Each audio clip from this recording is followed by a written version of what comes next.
उतना धन का संग्रह हो, उतना वस्तु वस्त्र आदि का संग्रह हो। फिर यहां प्रश्न किया, प्रयोजन से अधिक धन उपार्जन करने से अधिक भगवत सेवा और अधिक वैष्णव सेवा भी तो की जा सकती है और उससे भी भजन बढ़ता है। इसलिए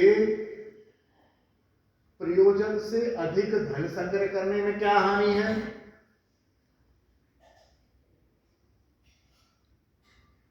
बोले नहीं, नहीं। ये वैसे ही है जैसे एक दुष्ट व्यक्ति लूटमार करता है और उस लूट के पैसे को गरीबों में बांट देता है। तुम्हारा इस धन पर उतना ही अधिकार है जितना तुम्हारे भजन में है। साधु सेवा के लिए धन इकट्ठा करना, क्योंकि धन उपार्जन करने में वृत्तियां विचलित होती हैं। झूठ कपट छल थोड़ा बहुत करना पड़ता है। तो झूठ छल कपट वृत्ति तुम्हारी वैष्णव सेवा में लगी है। अपवाद हैं इसके, चोरी करके भी लोग फूलों की चोरी करके भी सेवा करते रहे, पैसा मार के भी भजन सेवा करते रहे, दक्षिणा लेके भी साधु सेवा करते रहे। वैसे भी साधु एक मेरे ध्यान में है और उनको प्रसाद खवाया कि बाबू दक्षिणा नहीं देगा? बाबा दक्षिणा अच्छा वो 50 रुपया, इतना बड़ा आदमी तुम, अरे 100-200 रुपया दो। तो मन को ऐसा नहा के यार बाबा 100-200 रुपया दो। बाद में जब गहराई में गए तो वो चेष्टा करके एक भी पैसा अपने ऊपर खर्च नहीं करते थे और महीने में 2-3 महीने में 1000-2000-2500 रुपया हुआ और एक साधु सेवा करा देते। वो साधुओं के लिए हमसे मांगा करते थे, वैष्णवों से मांगा करते थे। अपवाद है ऐसा कर सकते, लेकिन आत्मनिरीक्षण करना होगा हमें। तो उन्होंने कहा ऐसा करना बहुत अच्छी बात नहीं है, क्योंकि धन बढ़ता जाएगा, साधु सेवा बढ़ती जाएगी, अहंकार आता जाएगा कि हमारे द्वारा ठाकुर जी महीने में भाई साहब करीब 40-50 हज़ार का सामान बट जाता है। अब बहुत मतलब ठाकुर जी की कृपा, मेरा तो कुछ है नहीं, सब अपने यहाँ आ जाता है, पता नहीं कहाँ से आ जाता है और बट जाता है। और उसी में एक तो अहंकार आ जाएगा, उसी में वृत्तियाँ फिर उसी में लगी रहेंगी। पता चला कि मैं मान लो शॉल बांट रहा हूँ, अब शॉल जो आ गई, पैसे भी आ गए, शॉल रखी हुई है, 5 शॉल बची हुई है।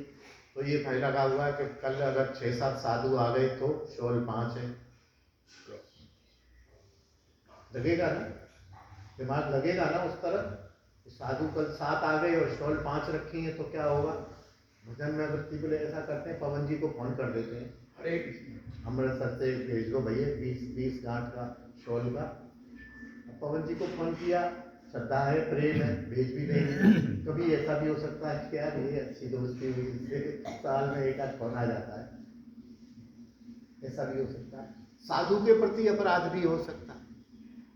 साधु को हमने एक शॉल दी और साधु की बगल वाली कुटिया में एक ऐसे साधु रहते हैं कि जो कहीं जाते नहीं आते नहीं है, और साधु जो है परस्पर बड़े मिलनसार होते हैं। अभी इधर साधुओं के बीच में थोड़ा बहुत विचरण करने का हुआ तो ऐसी माधुकरी में ज़्यादा चीज़ मिल गई, या वस्त्र ज़्यादा आ गए, चावल ज़्यादा आ गए, तो ये नहीं कि अपने यहाँ बोरी लगा देंगे। तो अच्छे साधु वंशी वट पर साधुओं के दर्शन किए, वो लाली का लाला वहाँ रहता है आजकल, तो 1-2 बार जाने का हुआ। कभी हमने उसको कोई चीज़ दी तो ज़्यादा हुई तो वो शाम तक क्या उसी समय बटा जाती है।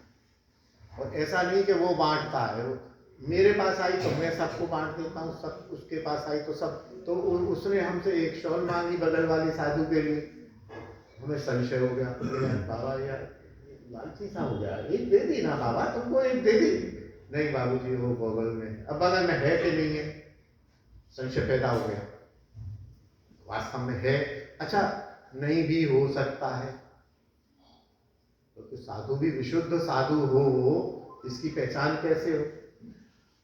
बाबू उसके लिए दे दो एक, प्रभु जी दे दीजिए बगल में, दे भी दिया तो मन में उस वैष्णव के प्रति थोड़ी सी दुर्भावना आ गई। तो इन सब चीजों से बचना चाहिए। स्वभक्ति अनुसार ही भोजन आदि और वस्त्र आदि करते थे। और साथ में उन्होंने देखिए कोई जो आचार्यों वाली बात है कह दिया कि रूप सनातन श्री रघुनाथ दास गोस्वामी पाद के पास क्या धन की कमी थी।